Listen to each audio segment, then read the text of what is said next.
this gap are the tools, the data, and the skills that are necessary to meet those needs. And Epicor Excel Connect is about filling that gap. In fact, it gives you the data you need in the format you want with the skills you already have. It's very unique, and you're going to see that when Pete gets to the demo. The magic here is in the functions. We literally create Excel functions, a whole slew of them, that understand out of the box your ERP data or parts of it, and I'll tell you later about what content packs we have available.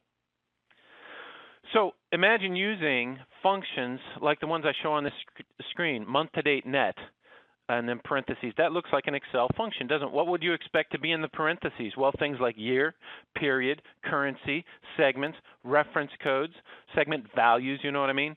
And so there are dozens of these, and you can drag and drop and move them anywhere on a report, spread down, spread across, copy, paste, just like any other function in Excel. In fact, you can combine them with other functions. So in front of one of those, you could put, a function that rounds it to the nearest thousands and formats it with a K at the end. They can combine just like any other function in Excel, but they already understand your Epicor 9 or Epicor Enterprise GL. So I'm going to do another poll here. Kelly, if we could open up this poll. Which of these reasons for using Excel for reporting and analysis apply to your situation? And you can select more than one. So we'll keep that open for a moment. But these are some of the typical ones. I need additional data. I need additional calculations on the existing data. I need some flexible formatting, put things where I want them to be. I already have the skills. It's a good reason. Or it's really easy to distribute Excel reports. I post them out to a server or file share or just email them around. Or maybe you've got some other reasons that apply. So as that poll closes up, we'll show you the answers. It looks like several people didn't pick an answer, but the top three were in fact the top three, about similar in terms of the numbers that came through. Need additional data, need additional calculations, and flexible formatting. All right, so with that, let's go ahead and go to the demo. And Pete, will turn it over to you. And we'll take a few minutes to walk through this. And you're going to see how absolutely unique this approach is to marrying up the power of Excel with your ERP data. All right, Pete, I can see your screen. Great, thank you, Scott. Again, this is Pete, and we work with Epicor to develop Excel Connect for both Enterprise and Epicor 9 customer users. And what I want to show you today is we're looking at a report that we've built using the Excel Connect functions. And you can see on our left-hand side that we have the Excel Connect menu, and you have your functions bar. And I can open it up real quick, and you can see where the functions are located. But I want to show you a quick example of a report that we've built using Excel Connect. In this case, we built a 3-month trended report. And in this report, I want to show how easy it is to take an existing report and actually customize it on the fly and show you how easy we can do that simply by dragging and dropping. I can take and extend a 3-month report into a 6-month report. And this is the copying and pasting and moving stuff around in Excel that Scott mentioned. Now, wait a minute. Did that just go get the data for those other periods? That just pulled live data almost instantaneously. And that's using an in-memory analytics, where we're a patented technology that allows us to have incredible performance with large data sets. In fact, I can use the same report template. And right now I'm looking at the CEC company in this demo database, but I want to switch companies. I want to look at the P&L for a completely different organization. And I can do that simply by changing a cell reference. We'll look at the GP company or GP ID. I can also take and consolidate all my companies in the same report, again, changing another cell reference or the same cell reference to pull in all of our companies. And within those companies, I have the ability to filter across all the different segments that we're using in the chart of accounts, including book ID that you can use in Epicor 9. So if I wanted to look at a different division, for example, it's as simple as opening up the drop-down I've created in Excel and switching to a different segment to ID. And now I'm looking at the cylinder division for that particular company, or all the companies rolled up together. And I can do the same thing across multiple periods as well as the year as well. I can take and create reports. As in this example, I wanted to see all my departments as an overview. And so I have a great way to consolidate my reporting, looking across all the departments in the organization. But let's say I want to use the same report, but I want to be able to filter it, or I just want to break it down to smaller portions for people to consume. I want to use the same report template and be able to distribute it out to single departments. So instead of an all department, I'm going to switch and just send it out to my corporate department, but I don't want to create a new tab to do that. I'm just going to change my single cell reference to pull in the corporate department information, and now my report condenses down to just a single department that I can send out to that particular manager. And of course, all these report templates, you build them one time, and each time you want to change periods, it's as simple as changing a single cell reference and bringing in that new information. It'll update, and now I'm looking at my next period that quick.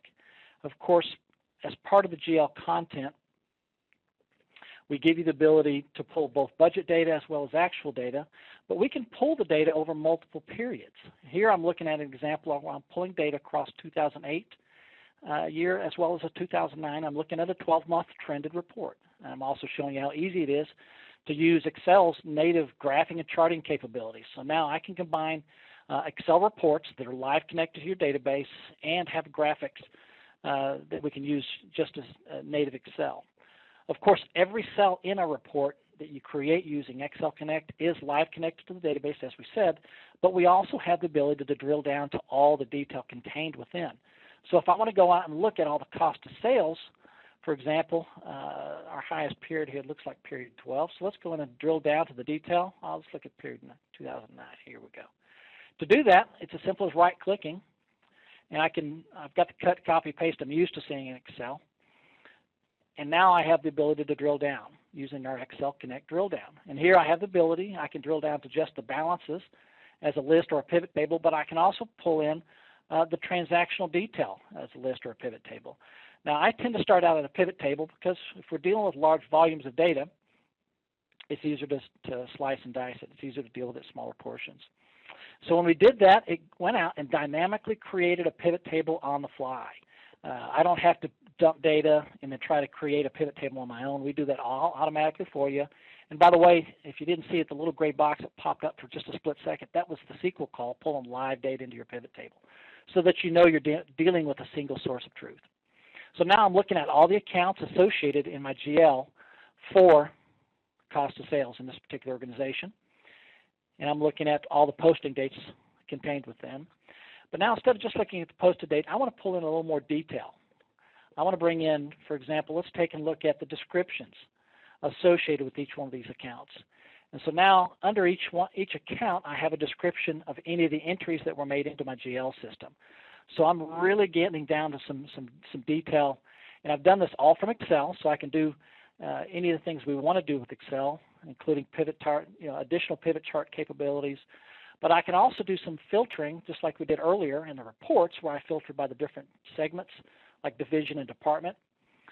Division was our segment value, segment 2 in this chart of accounts, so I can do that by simply dragging and dropping in.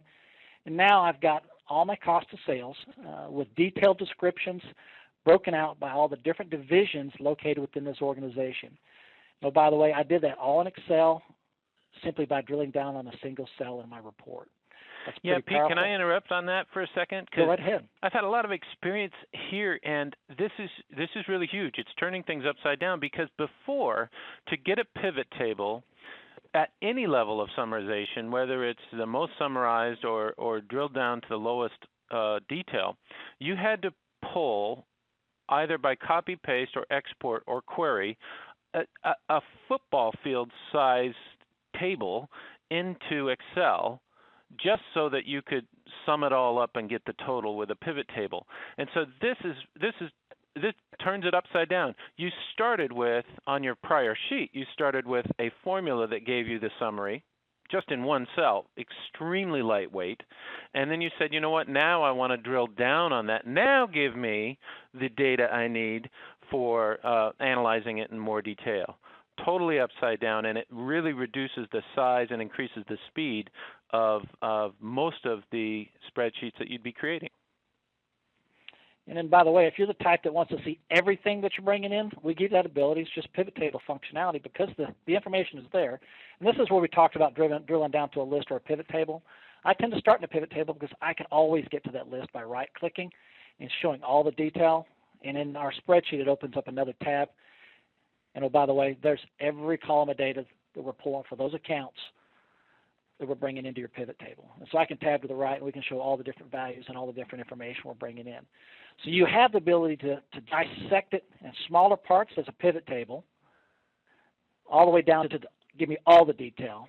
And oh, by the way, if I just need summary data, I just need to see the number. I don't care what's behind it. We give you that ability as well.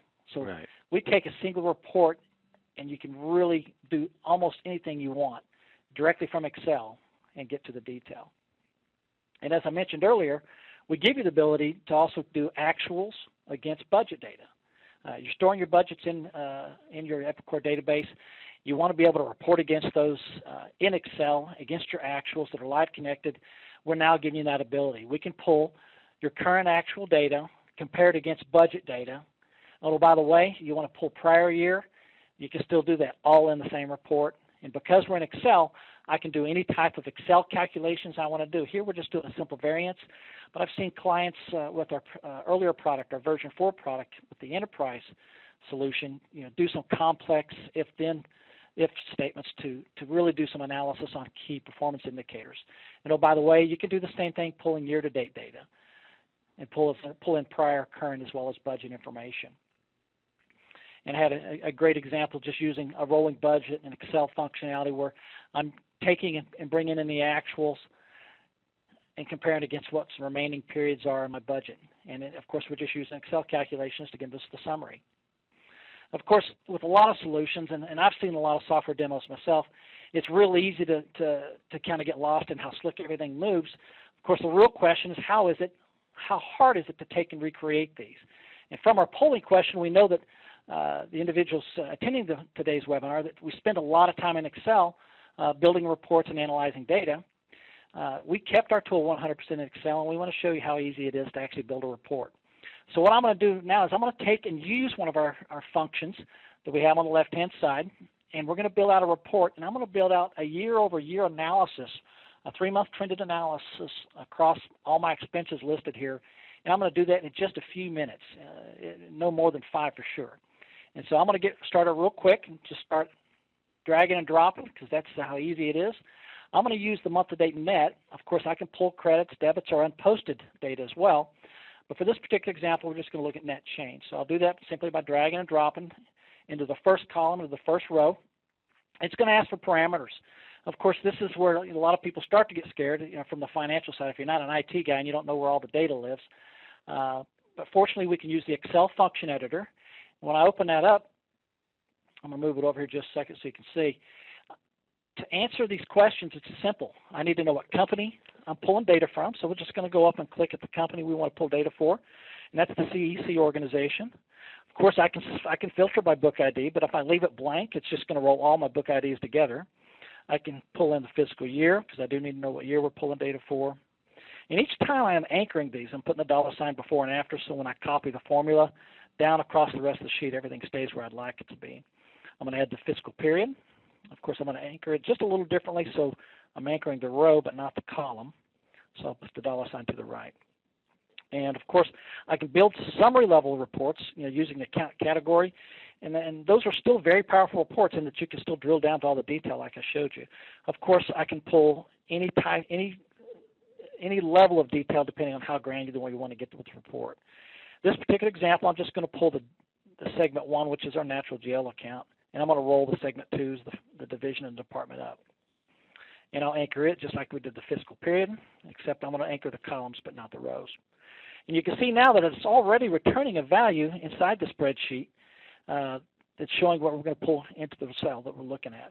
So now I've got a cell that's live connected to the database that you can drill down on. In fact, it's sitting right next to static information. So if you have detail that you're bringing into Excel from some other source, you can bring it in right next to it. To finish this report out, I'm just going to copy it down, and it copies that formula all the way down.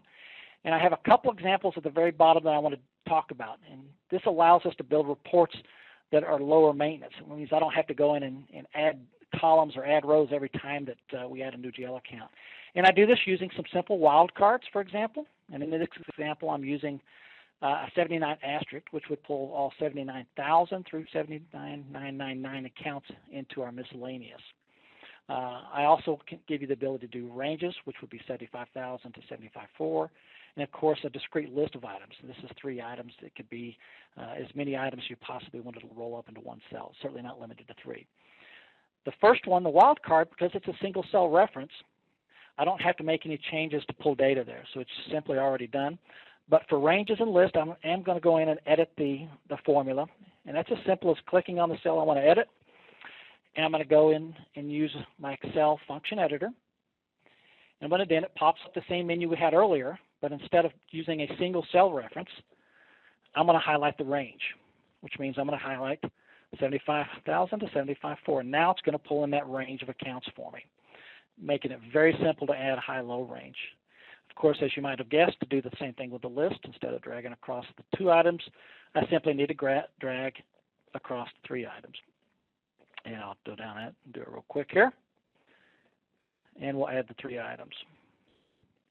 So now that completes the entire column for period 1. And because I anchored the period, or anchored the rows but not columns, it allows me to copy it across. And now this is a completely live spreadsheet. I can switch between years or periods if I want to pull in additional data. And you can see that we're pulling live data, and it's almost instantaneous when we're pulling data. So now I want to take and create a year-over-year analysis. It's as simple as copying and pasting that report we just created. And that's the beauty, because we're in Excel, we give you all that capability. So I'm just going to copy it and drop it over here. And now I've got the same cells we were looking at before, but I'm going to change the single cell reference for my the year we want to look at. So right now we're pointing at cell F2. I want to take and modify that.